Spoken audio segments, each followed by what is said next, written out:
Now, let's take a look at Matthew chapter 4, beginning at verse 1. This is after the baptism of Jesus, so he's just been baptized. There's just been a very big public voice of God kind of moment. And instead of it becoming this sort of frenzy that spreads all over the place, something different happens. And here's verse 1. Then Jesus was led by the Spirit into the wilderness to be tempted by the devil. He fasted for 40 days and 40 nights, and afterwards he was hungry. The tempter came and said to him, "If you're the Son of God, command these stones to become loaves of bread." But Jesus answered, "It is written, one does not live by bread alone, but by every word that comes from the mouth of God." Then the devil took him to the holy city and placed him on the pinnacle of the temple, saying to him, "If you are the Son of God, throw yourself down. For it is written, he will command his angels concerning you, and on their hands they will bear you up, so that you will not dash your foot against a stone." Jesus said to him, "Again, it is written, do not put the Lord your God to a foolish test." Verse 8, again the devil took him to a very high mountain and showed him all the kingdoms of the world and their splendor. And the devil said to him, "All these I will give to you if you will just fall down and worship me." Jesus said to him, "Away with you, Satan, for it is written, worship the Lord your God and serve him only." And the devil left him, and suddenly angels came and attended to him.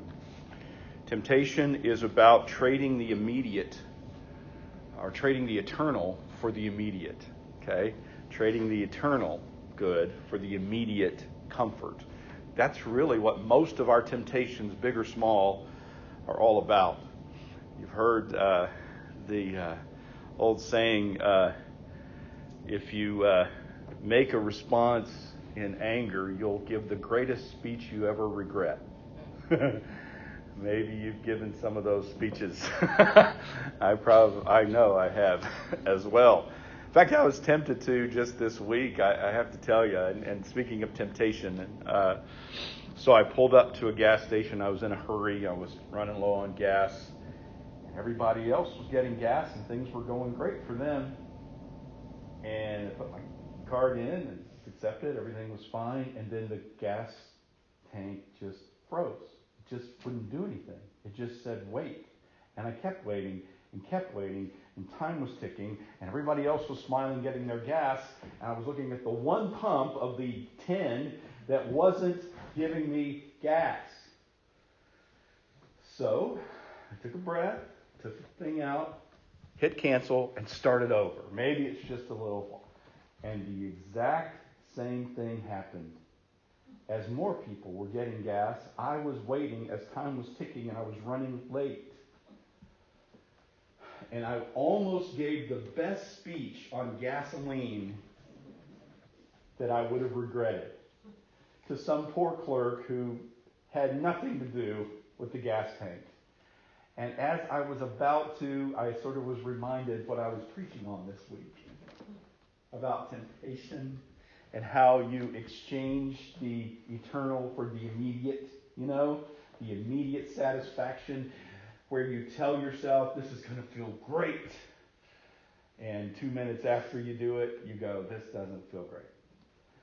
Now, I can't say that I've always, been able to, but I did stop and I did pray and I did take the gas thing out and I went to another gas station. And here's what was funny about that. I went right up the road, pulled into another gas station, seething a little bit. I looked up, it was 8 cents a gallon less.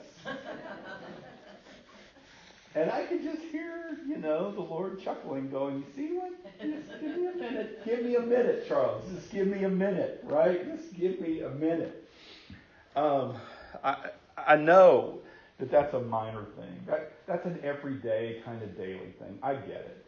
But I think it's in those little things, those little moments where we build up our muscles a little bit, spiritually, to where when the big thing comes, because, look, there's two kind of temptations, I think. One is kind of like that rock in your shoe kind of temptation. It's little, but it's aggravating, and it keeps wearing away at you, kind of like the gas station moment. Those are small. I mean, they feel big at the time, but they're relatively small.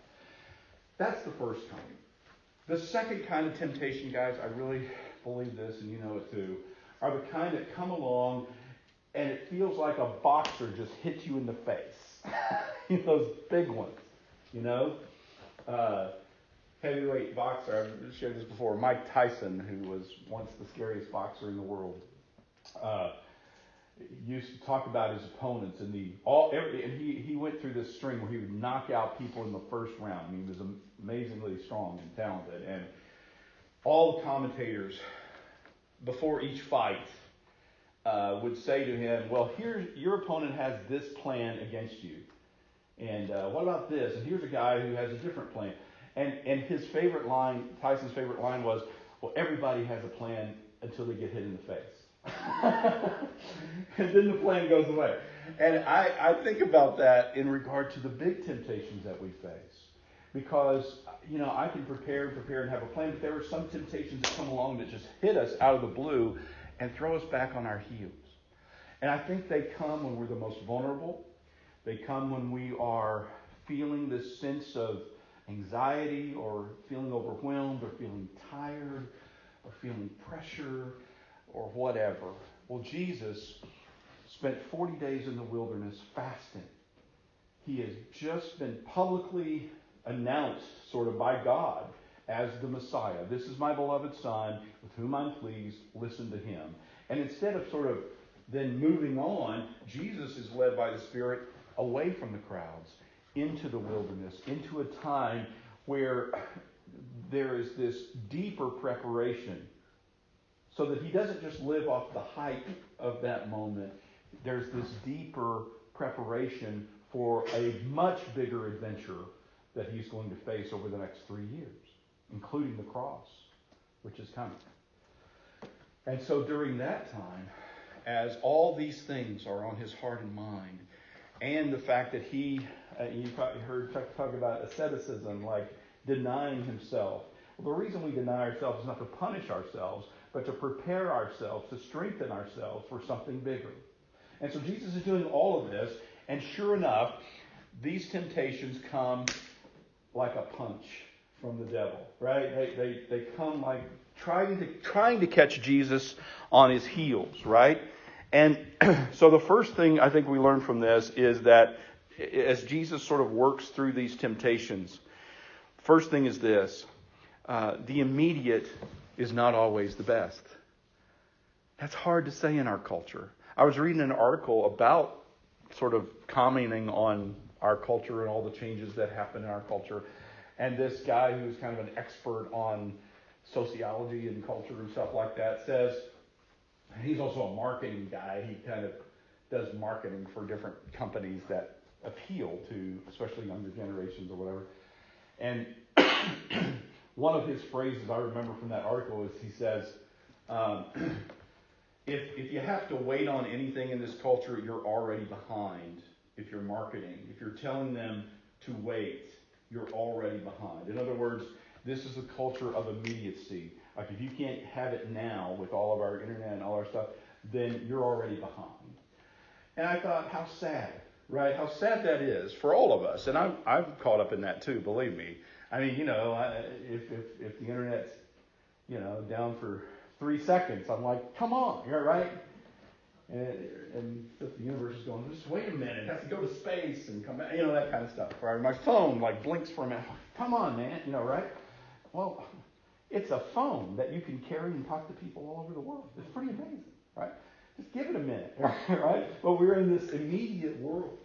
And with this sort of sense of immediacy, I mean, there's some good in that. There's some things that can happen quickly that need to happen quickly. But I think it tempts us to forget that sometimes the most immediate thing is not the best, right? Jesus is very hungry. And so the devil comes and says, do a magic trick, right? Do something miraculous and turn the stone into bread. And Jesus says, look, that would be nice for the moment. But what it would also do, it would make cheaper the ideas or the power that God provides for miracles. It would cheapen it. It would make it self-centered. It would make it a selfish miracle. It would make it a magic trick instead of what are miracles really for in the Bible? Every miracle in the Bible is actually to just point to the greater purposes of God. Every single one. And this one would have been just to feel an immediate need. See the difference? And so that's why Jesus says, look, even if which he could do, but we've seen him, feed the 5,000 and do all that. But the immediacy of it is not the point. People don't live by bread alone, he says, but by everything that comes from the mouth of God. In other words, there's a bigger purpose. There's something beyond the immediate satisfaction of my need that is more important than that. We've lost that a little bit. I think we need to recapture it. Because if we recapture that, then it gives us the opportunity to turn to God, to rely on God, to be patient as God leads us to the next thing, the next part of our lives, instead of taking the shortcuts. Easy to take the shortcuts, but not always good. I've gotten lost taking shortcuts that aren't shortcuts. So much so that, the running joke with my wife sometimes is, when I make a wrong turn, is that I say, well, it's a shortcut. And it's never a shortcut. Charles, why are you going this way? What I know is that I missed the turn. What I say jokingly, she knows it's a joke now, is, honey, it's a shortcut. You don't know this way. The reason, honey, I don't know this way, because it's not a shortcut. It's going to take us twice as long now. I get it. The shortcut is not always the right way. Often, what we consider immediate shortcuts end up taking us a much longer and often more painful way, right? We all have those temptations. We've all probably fallen to some of them. Here's the good news. God not only brings a way out as we rely on him and trust him and really lean into him, he also provides forgiveness when we don't do what Jesus did. What Jesus did was this. He said, I won't sacrifice the eternal for the immediate. I'm going to go ahead and cling to the eternal, the long term, and not give it up just for an immediate fix. Guys, we know that's where we live. The good news is Jesus has experienced that very thing and wants to lead us through it. Sometimes we ache for the immediate. We are pulled in by it.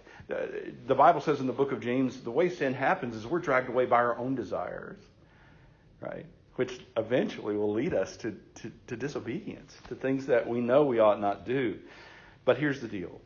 There's something better for us and for others when we can pull back, when we can stop, when we can wait, when we can trust God. Oh, and guys, I know. In those times of immediacy, I tell myself, I can fix this. This will fix this, right? I'm doing it out of a good intention. I want to fix it. I want to make it better. I'm taking this shortcut because I want to get there quicker, and that's good. And it turns out that shortcut ends up blowing back on me and others as well. Jesus says there's a better way. You don't live by bread alone. You don't live by the immediacy. There's the next temptation of self-preservation every second, right? Tempting God in a way that says, I'm going to throw myself off this pinnacle and God was going to rescue me. Jesus says there's a better way than that. Hey, worship me right now and I'll give you all this stuff. You'll never have to work again. Well, yes, I will, because there will be another obstacle that will be bigger than what I can confront when I choose to go out on my own. Jesus says there's a better way, and he not only says it, he demonstrates it. There's something better for us and for others. We can begin. Who will be impacted by trading in something eternal for something immediate? We'll be impacted. Others will be impacted. Jesus knew that. He kept that in mind even during a time of physical weakness. Hard to do, guys. Hard to do. In fact, impossible to do without God. And when we fail, Jesus has mercy and has empathy and can forgive and restore. But here's the thing. He does call us to learn not only from those little victories, but from those failures as well. Hey, the good news about little victories, even though they seem small, is they strengthen our muscles for when the bigger stuff comes. The good news about failure, there's good news about failure, even though it stinks, it feels bad, it's embarrassing, and hurtful. The good news about failure is that it can give us a lesson to help us during the next temptation. It really can, right? I remember what happened last time I tried that, right? Exactly. You know what I mean? We tell our kids not to touch the stove, and doggone it, sometimes they touch the stove. And no matter how great our lesson is and how impactful it is, sometimes we learn the hard way. I had a friend, he's passed away now, he was a fellow pastor, an older, wiser pastor, who I turned to as a mentor early on in my ministry. And his favorite line was, Charles, we always pay for our education, one way or another. And he said, sometimes we pay the easy way, we pay up front, and we learn and we go on. Sometimes we pay on the back end.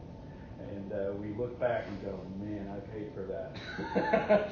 That one hurt. But he said, either way, we can use it as tuition for our lives, for our education. Not to embarrass us, not to shame us, but to teach us, to help us grow. Jesus provides the perfect model, but he also provides forgiveness and restoration and education when we are not the perfect model. I'm thankful for that, guys. I really am. And I don't stand before you as a perfect person, you know that. I stand before you a person who believes, though, that Jesus knows what he's talking about better than I do. Better than you. This is the gospel. And this is where the power of letting the eternal win over the immediate. Because sometimes the immediate, not the best thing. Finally, this. Here's the good news, too. There is a way out. Jesus had this tenacious commitment to the ways of God. Do you see that over all these three big temptations? And we can, first of all, the immediate temptation of, hey, you're hungry, feed yourself. And do it with some magic, some miracle. No, there's something more important than the immediate. Well, here's the second. Do something spectacular. Take a shortcut. You've had this great baptism moment, but not everybody was there. And you're here to make an impact, right? Well, this will make an impact. Jump off this big thing, let everybody see it, and watch God rescue you, and they'll go, there's the Messiah. Sounds reasonable. I could talk myself into that if I wanted to. But Jesus says, no, that's not how it goes. Do not put the Lord your God to a foolish test. There's something good in not just giving in to the immediate. And finally, in verse 8, he took him to a very high mountain, showed him all the kingdoms and their splendor. I'll give all these to you. Hey, you'll never have to think about hunger. You'll never have to think about a place to live. You'll be set. You'll never have to worry about that stuff again if you'll just compromise right here. Oh, wow. How many news stories do we see where that one compromise actually ends up costing everything? The one compromise that people in the moment, we in the moment tell ourselves this will fix everything, ends up costing everything. Jesus, with his eyes beyond the immediate, says, hey, look, get away, right? He says, Jesus says, worship the Lord your God and serve him only.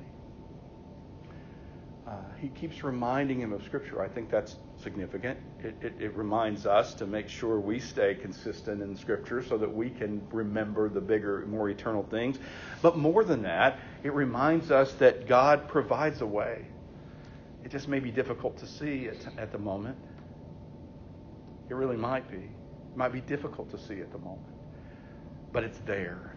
Somehow it's there. And if we trust and if we push through and if we remember God's faithfulness and goodness, God can provide a way. He had this tenacity to commit to God's purposes. This is what allowed Jesus to find peace, to find rest, and to find victory. And he had to do it repeatedly. I kind of like that too. You know what I mean? I wish the gas station thing was the only temptation I had that week. It wasn't. Some of them were bigger. Some of them were smaller. All of them were. They seemed overwhelming in the moment because there was an immediate solution that I could have taken that would have made me feel better at the moment. And yet could have cost a lot. More than I was willing and able to pay, so to speak. Jesus had this bigger picture vision and knew that God would provide a way even as things repeat. Not even Jesus was exempt from temptation. And let me pause here and say, remember, temptation is not sin. When someone offers you or you feel that urge to sin, that's not the same as sin. You haven't sinned. You've just been invited to sin. An invitation is there. Man, we get all kinds of invitations. And I've got an invitation I can't even talk about in church. We get invitations to sin. But the invitation is not a sin.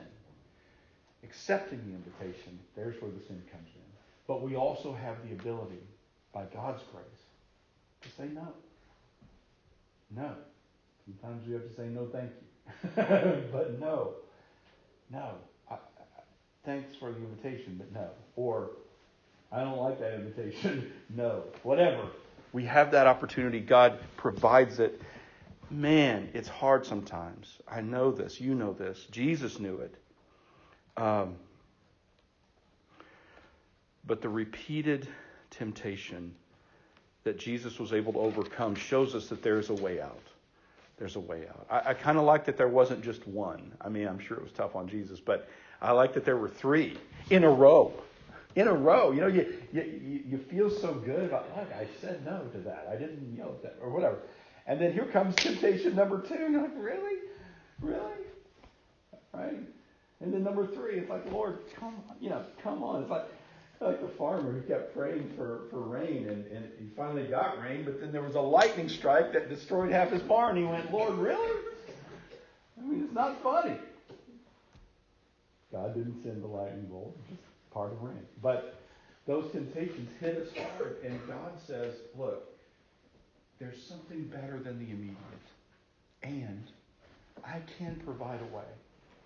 And oh, by the way, again, let me remind you, when we fail, and we will, and we have, God says, hey, I've been there. I know how hard that was. And I'm able to forgive you and restore you and let you learn from it. Have you ever had this happen where maybe you have stumbled in some way and God, forgives and restores, and then it never fails. A little bit later on down the road, another similar temptation comes along. And you have that same pull to react the same way you did when you failed, right? You have that same pull, and maybe, just maybe, God's Spirit goes, remember how that turned out last time? Remember how that last time turned out? You remember how rough that was for a while?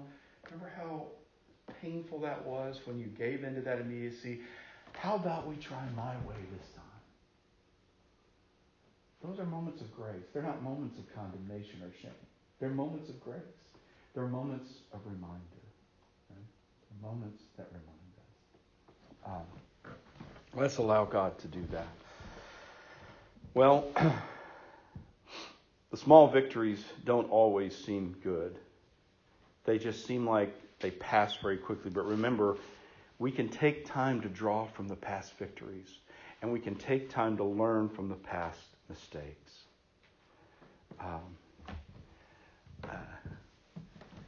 I like sports analogies, maybe too much. But there's a quarterback who's now deceased. He's a Hall of Fame quarterback named Kenny Stabler. I don't know if you guys knew Ken Stabler. He played for the Raiders for a long time in the 70s. Left-handed quarterback. I'm left-handed, so kind of like him. So, kind of a rough guy, actually, and played for the Raiders, who, boo, right?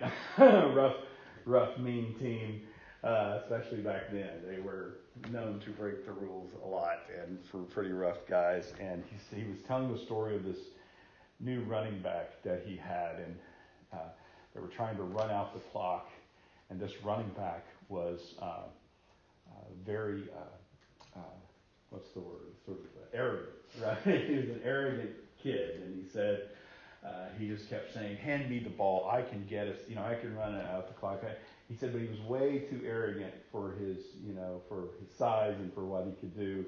But he said it was getting late in the game, so he said, I called one play, and the running back said, no, give it to me.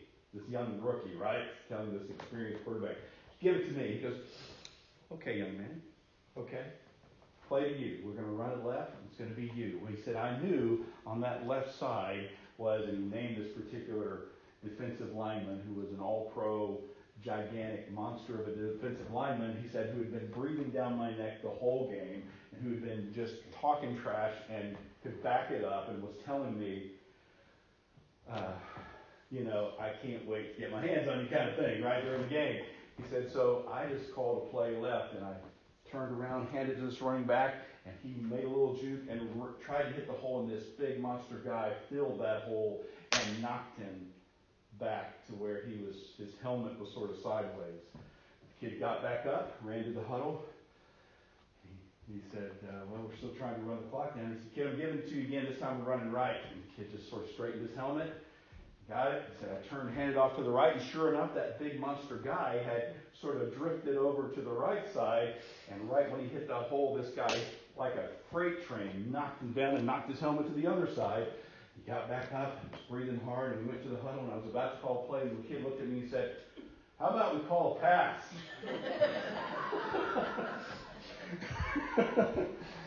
Yeah, sometimes, right, we have to learn from our past mistakes.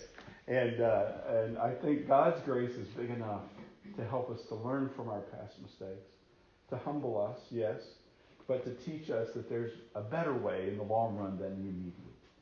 May God help us to do that. And the way he helps us to do that, one of the ways, is he strengthens us through this meal we're going to partake of today. He gathers us at his table, promises to be there with us, and then promises to feed us and strengthen us and walk with us out these doors. So let's pray. Merciful